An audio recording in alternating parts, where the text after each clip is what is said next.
Tahukah kalian bahwa Allah telah menciptakan makhluk-makhluk yang berukuran sangat kecil di alam semesta ini? Bahkan, makhluk-makhluk kecil ini ada yang tidak bisa dilihat mata manusia secara langsung. Kebenaran kitab suci Al-Quran memang sungguh luar biasa. Perlu kalian ketahui, ada banyak firman Allah di dalam Al-Quran yang menjelaskan tentang makhluk-makhluk kecil. Bahkan, Al-Quran menjelaskan ada banyak makhluk-makhluk kecil yang tidak bisa terdeteksi dengan mata telanjang kita. Lalu, apa sajakah makhluk-makhluk yang sangat kecil itu? Mari kita telusuri fakta kebenaran Al-Quran dalam sudut pandang Islam dan sains. Tahukah kalian, bahwa di dalam Al-Quran terdapat 5 surat yang mana mempunyai makna-makna hewan? Sebut saja surat Al-Baqarah yang berarti sapi betina, lalu ada surat Al-Fil yang berarti gajah, dan lain sebagainya. Namun, di sini kita akan membahas beberapa surat yang menyimpan penjelasan tentang kehidupan makhluk-makhluk kecil ciptaan Allah. Lebih dahulu mari kita bahas surat-surat yang berkaitan dengan pembahasan makhluk kecil yang bisa dilihat mata manusia. Surat yang pertama, yaitu surat An-Naml. Surat An-Naml mengandung makna yang berarti semut. Lalu, ada apa dengan semut, dan apa yang istimewa dari semut sehingga Allah menjadikannya sebagai nama surat dalam Al-Quran? Ternyata, semut mempunyai hikmah yang sangat unik. Jika kalian tahu, karakter semut itu pada dasarnya adalah suka menghimpun makanan sedikit demi sedikit dan tanpa henti. Bahkan menurut suatu penelitian, makanan tersebut dapat menjadi persediaan atau cadangan hingga bertahun-tahun, sedangkan faktanya mengatakan, bahwa usia semut rata-rata tidak lebih dari 1 tahun. Bahkan, semut itu bisa mengangkat benda apapun yang sedemikian besarnya secara bersama-sama dan seringkali berhasil. Padahal, benda yang dibawanya pun kadangkala tidak berguna bagi kelangsungan hidupnya. Dari semut kita dapat mengambil hikmah yang tersirat, yaitu sifat dasar semut yang suka menghimpun jangan dijadikan pedoman hidup. Kalau kita korelasikan kepada umat manusia, bisa dicontohkan bahwa umat manusia tidak boleh menghimpun mulai dari ilmu, harta, benda dan segala macam materi yang bersifat duniawi. Menghimpun di sini memiliki arti hanya mengumpulkan tanpa mengolahnya. Dan, yang tak kalah penting dari penghimpunan benda-benda tadi adalah tidak disesuaikan dengan kebutuhannya. Sifat suka menghimpun tentunya juga akan membuat barang yang seharusnya bermanfaat menjadi mubazir. Semut juga mempunyai filosofi yang patut dicontoh oleh umat manusia. Sebagaimana yang telah disinggung dalam ayat 18-19 surah ini, dikisahkan bahwa Nabi Sulaiman beserta bala tentaranya yang terdiri dari jin, burung-burung, dan hewan-hewan lainnya pernah ingin melintasi suatu lembah yang ternyata di situ ada penghuninya. Lalu, siapakah penghuni yang dimaksud? Jawabannya adalah semut. Ketika Nabi Sulaiman hendak melintasi lembahnya, ada seekor raja semut yang dalam ayat disebutkan bahwa dia mengomandokan kepada seluruh anak buahnya yaitu semua semut yang ada di tempat itu agar masuk ke sarang-sarang mereka yang berada di lembah tersebut. Dan, pasukan semut bersama rajanya akhirnya masuk sarang masing-masing. Melihat hal itu, seketika Nabi Sulaiman tersenyum dan takjub dengan keteraturan semut beserta seluruh pasukannya. Dari peristiwa tersebut kita dapat mengambil hikmah tentang ketaatan terhadap pemimpin. Sebagaimana kita sebagai umat Islam telah diperintahkan untuk taat kepada ulil amri. Selanjutnya, surat kedua yang membahas makhluk kecil adalah surat Al-Ankabut. Al-Ankabut memiliki arti laba-laba. Tentunya, kita semua pernah mendengar cerita bahwa dulu laba-laba pernah menyelamatkan Nabi Muhammad dari kejaran kaum kafir Quraisy. Laba-laba itu dengan sigap membuat sarang yang begitu banyak sehingga menutupi pintu masuk goa. Sehingga dengan adanya kejadian tersebut, maka sudah wajar bahwasanya Allah mengistimewakan laba-laba sebagai salah satu nama surat dalam Al-Quran. Namun sebenarnya, ada filosofi tersendiri tentang laba-laba yang perlu kita ketahui. Apa itu? Jadi laba-laba itu mempunyai sarang yang sangat rapuh. Sarang laba-laba bukanlah tempat yang aman, apapun yang berlindung di sana akan binasa. Jangankan serangga yang lain jenis, jantannya pun setelah kawin akan disergap untuk dimusnahkan oleh betinanya. Telur-telurnya yang menetas saling berdesakan sehingga dapat saling memusnahkan.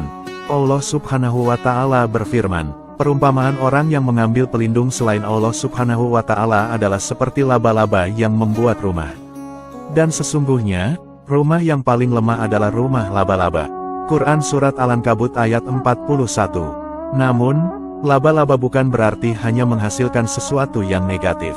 Yang perlu diketahui, laba-laba juga memiliki sisi positif yaitu mempunyai sumber dayanya sendiri. Hanya laba-labalah satu-satunya makhluk di dunia yang bisa mengeluarkan sesuatu dari dalam dirinya yang sangat bermanfaat bagi kehidupannya, sehingga untuk membuat rumah atau sarang, ia tak membutuhkan benda lain dari yang ia punyai sendiri. Dari sini kita seharusnya bisa mengambil pelajaran yang sangat berharga ini. Kita harus bisa menemukan dan menggali potensi yang ada pada diri kita. Sehingga, dengan potensi itu kita akan bisa meraih kesuksesan tanpa harus bergantung pada orang lain. Selanjutnya, surat ketiga yang membahas makhluk kecil adalah surat An-Nahl. Surat ini memiliki arti lebah. Sebagaimana kita ketahui, lebah memiliki manfaat dari apapun tindakan yang dilakukannya. Perlu teman-teman ketahui, bahwa Nabi Muhammad mengibaratkan perilaku umat Islam yang paling ideal adalah dengan mencontoh filosofi lebah. Nabi Muhammad bersabda, perumpamaan seorang mukmin yang baik ialah seperti lebah.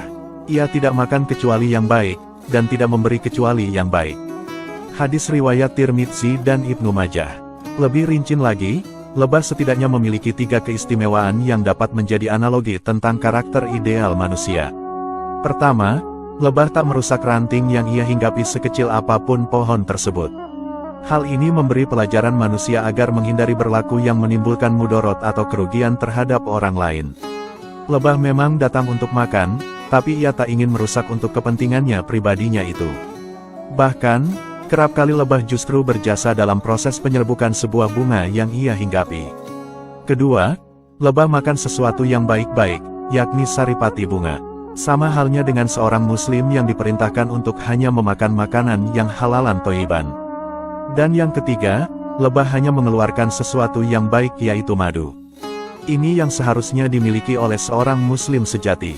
Dengan memakan makanan yang halal, maka setiap perbuatan akan dihitung sebagai ibadah yang bernilai berkah. Pembahasan selanjutnya, mari kita bahas tentang makhluk-makhluk kecil yang tak bisa dilihat manusia dengan mata telanjang. Dalam Al-Quran Surat Yasin ayat 36, Allah Subhanahu wa Ta'ala berfirman, Maha Suci Allah yang telah menciptakan semuanya berpasang-pasangan, baik dari apa yang ditumbuhkan oleh bumi dan dari diri mereka sendiri, maupun dari apa yang tidak mereka ketahui. Allah Subhanahu wa Ta'ala juga berfirman dalam surat An-Nahl ayat 8 yang artinya, dan Dia telah menciptakan kuda, bigol, dan keledai untuk kamu tunggangi dan menjadi perhiasan. Allah menciptakan apa yang tidak kamu ketahui. Dari 2 ayat tersebut terdapat frasa, dari apa yang tidak mereka ketahui, dan frasa, Allah menciptakan apa yang tidak kamu ketahui. Pada 2 ayat di atas mengindikasikan akan eksistensi atau adanya bentuk-bentuk kehidupan yang belum diketahui oleh manusia pada saat wahyu Al-Quran turun. Saat itu, kuda dan keledai telah diketahui dan dimanfaatkan oleh bangsa Arab untuk ditunggangi. Sedangkan untuk bentuk kehidupan lainnya belum banyak diketahui, dan dijanjikan untuk diketahui manusia di masa mendatang. Di antara kehidupan kecil itu adalah jasad renik. Jasad renik atau mikroorganisme adalah makhluk hidup yang terdiri dari satu sel atau beberapa kumpulan sel dengan ukuran yang sangat kecil. Seiring perkembangan ilmu pengetahuan dan teknologi, manusia akhirnya dapat mengenal makhluk baru yang belum diketahui sebelumnya, seperti yang ditunjukkan oleh Al-Quran. Pasca penemuan mikroskop, bentuk-bentuk kehidupan baru yang terlalu kecil untuk dilihat mata telanjang manusia dapat diidentifikasi. Manusia lantas mulai mempelajari bentuk-bentuk kehidupan yang ditunjukkan oleh Al-Quran itu, diantaranya adalah eksistensi jasad renik, mikroba atau mikroorganisme yang tak terlihat oleh mata telanjang manusia. Kehidupan ini umumnya terdiri atas satu sel. Selain itu, istilah zarah sebagai wujud zat atau substansi materi yang paling kecil yang disebutkan dalam Al-Quran merupakan petunjuk untuk mempelajari mikroorganisme dan materi mikromos lainnya. Konsep sel sebagai materi fungsional terkecil ternyata dapat dipatahkan oleh adanya mikroorganisme. Mikroorganisme sebagai organisme sel tunggal merupakan bukti adanya materi fungsional di bawah sel. Selain itu, adanya makhluk kecil seperti bakteri juga disebutkan dalam Al-Quran Surat Al-Baqarah ayat 26. Allah Subhanahu wa Ta'ala berfirman, sesungguhnya Allah tiada segan membuat perumpamaan berupa nyamuk atau yang lebih rendah dari itu.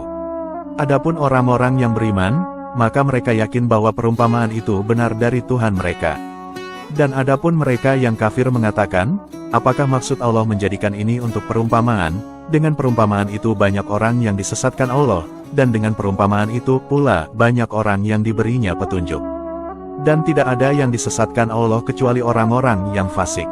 Imam Ibnu Katsir menafsirkan, bahwa kata yang lebih rendah dari itu, menunjukkan bahwa Allah Subhanahu wa Ta'ala kuasa untuk menciptakan apa saja, yaitu penciptaan apapun dengan objek apa saja, baik yang besar maupun yang lebih kecil. Allah Subhanahu wa Ta'ala tidak pernah menganggap remeh sesuatu pun yang Dia ciptakan meskipun hal itu kecil.